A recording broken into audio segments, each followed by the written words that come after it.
Building muscle is harder than losing fat. That's why it can be pretty heartbreaking to reach the end of a diet and realize you're small. Now, part of this is merely an illusion. Your muscles aren't as full of glycogen and water as they were when you were on that bulk train, but part of it could be that you actually lost some gains. In this video, I'll go through how to minimize or entirely avoid such a tragic event so that you can keep as much of that hard-earned hypertrophy as possible. I should preface this by saying that the video only really applies to natural lifters. If you are taking exogenous hormones, you can get away with a lot. You sometimes hear bodybuilders prepping for a competition and using the phrase grow into the show, which means that they're trying to gain muscle whilst getting really ridiculously lean. This must be pretty satisfying, but unfortunately, it's not something that you or I are going to experience in this lifetime. Who knows, maybe you'll be reincarnated as the spawn of Phil Heath. Probably not though. Whilst it's possible for some natural lifters to gain muscle and lose fat simultaneously under specific circumstances, these are not those circumstances. There are 4 things that affect how much muscle you keep when losing fat. We'll look at them in no particular order because I probably couldn't say which is the most important. That would depend entirely on the extent to which you fuck it up. The size of the calorie deficit, how you create that deficit, your macronutrient breakdown, and the quality of your resistance training. The size of the deficit. To lose weight and therefore to lose fat, you need to consume fewer calories than you expend.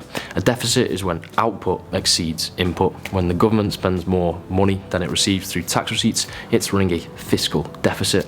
When you consume fewer calories than you expend, it's a calorie deficit. Now, a large deficit means that you can lose fat faster, but you'll probably lose more muscle too. A smaller deficit means you'll lose fat more slowly, but you'll probably hold on to more muscle. And that's what we want to do, innit? We want to stay big. Want to get big, then stay big. There are circumstances when a large deficit is still worthwhile.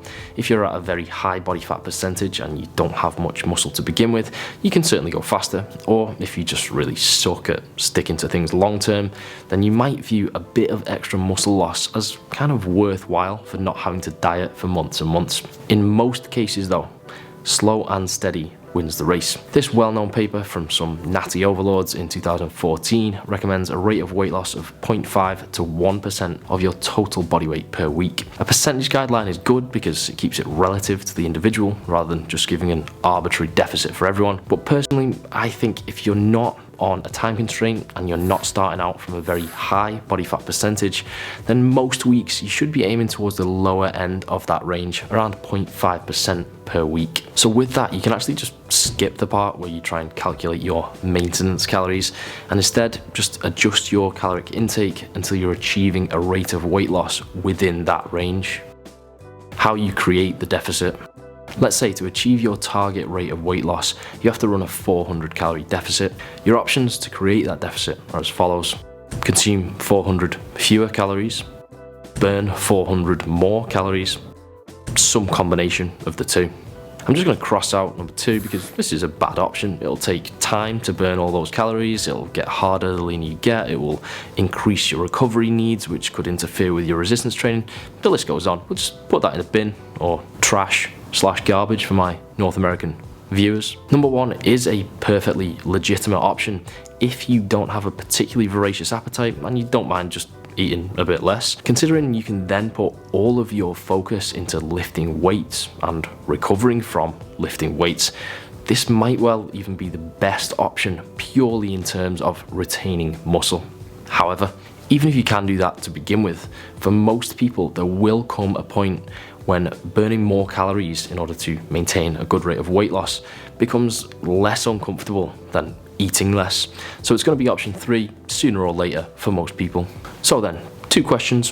1, what combination of eating less and burning more should we adopt? And 2, how should we burn those extra calories that we do burn? I'm just going to give you a fish here because there's no need for a convoluted journey toward the answers. Number 1, reduce calories to a point that you think is manageable in terms of hunger and no less. Then make the remainder up with extra activity. Hunger is unpleasant, it's what keeps you alive, it's an irresistible force. Avoid hunger if at all possible. Number 2, low impact, low intensity activity. I won't even say cardio, because if you have the time, just walk. And if you don't have the time to burn calories that slowly, something like the Stairmaster is a great choice. Now, I'm not saying, cardio kills gains, bro. But I mean, it doesn't not kill gains, you know what I'm saying? It doesn't nurture gains. Alright, I'm being a bit daft. Some cardio to maintain a basic level of fitness is a good idea, and it could even have a positive impact on your weight training. But remember, we're talking about burning extra calories here to create that deficit, so this would be on top of that. Activity that's going to have a very small or negligible recovery cost will be best, because when you're trying to hold on to muscle, you need to A, have good workouts which aren't affected by the fact your feet are in bits from a half marathon yesterday, and B, recover from good workouts without having that extra recovery cost of high intensity, high impact, or generally high fatigue cardio. Your macronutrient breakdown. Let me first say this: whilst protein is certainly muscle sparing, no amount of it will save you if your deficit is too large. Given the choice between a small deficit and going slightly under on protein, or a large deficit and a surplus of protein, I would choose the former, the first one. Former is first one, right? Latter is, yeah, that's right. So just eat enough protein, 1 gram per pound of body weight, it's fine. You can get with a bit less, but a touch more is also fine if you find yourself more sated on a high protein diet. Same for fats, just eat enough, about 0.5 grams per pound of body weight, give or take. The reason I'd warn against going too high with protein or fats is because you're eating into those calories that you could be spending on carbs. Now, whilst carbs aren't actually essential for anything, obviously, aside from a happy life, they certainly can help you to have better workouts.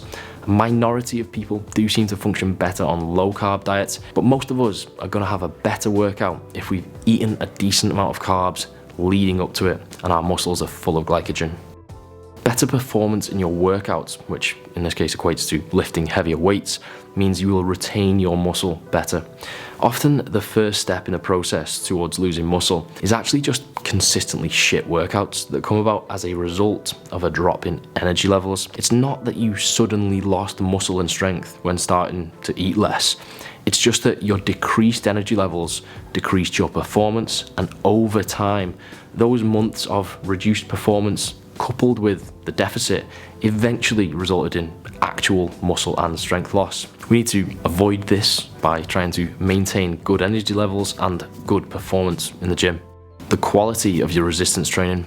For all intents and purposes, you should still be training as if you are trying to build muscle. During the initial onboarding questions on our app, we don't ask if your goal is bulking or cutting, because it has no bearing on how you should approach your training sessions. You still train each muscle often enough with enough weekly sets and in an appropriate rep range and intensity to build muscle. You still try to apply progressive overload, which brings me to a crucial point.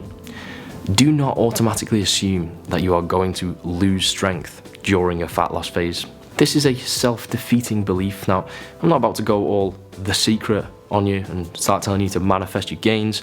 I trust in science, but the placebo effect is a well-studied scientific principle, right? If you go into every session thinking, oh, I'm on a cut, I'm probably gonna start losing strength. I don't know why your voice would change. It probably wouldn't. Anyway, if you go into every workout thinking that you're gonna lose strength, it'll probably make it more likely to happen. So, instead of just talking about believing stuff, let me give you actual reasons as to why you shouldn't automatically assume this. The vast majority of people watching this video thinking about fat loss are probably in the high teens or maybe even towards 20% body fat. They'd probably be really happy getting down to around the low teens or 12%, which is lean enough to look great, but it's not ridiculously shredded for a male. They've probably also been lifting for 5 years or less, but the first couple of years is always a little bit suboptimal, and whilst they might have made some pretty good progress, they're probably not near their natural limit. All of this stuff makes a person less likely to lose muscle during a cut. That is to say, a male at 17 to 20% body fat, not close to their natural limit, could quite feasibly cut down to 12 to 14% body fat without losing any non-negligible amount of muscle mass, provided they use a shallow deficit with proper training and nutrition. Now, I'm not trying to trick you into positive thinking, right? I believe this. The reason this idea of losing strength and size during a cut is so exaggerated is because you're viewing YouTubers and shredded fitness influencers and actual bodybuilders on social media who have been lifting for longer, are closer to their natural limit, and do get down to really proper shredded levels of body fat. I've got shredded before and I've lost muscle and strength, right? I've also done very mild fat loss phases, just losing a few percent body fat, and I've retained pretty much all of my muscle and strength.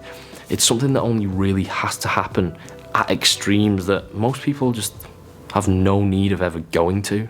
That's me. Thanks for watching. If you want to check out my app that generates a hypertrophy focused program, tracks your lift, applies progressive overload, you can download it through the link in the description, start a free trial. See you later. Jordy Lenny is my hero.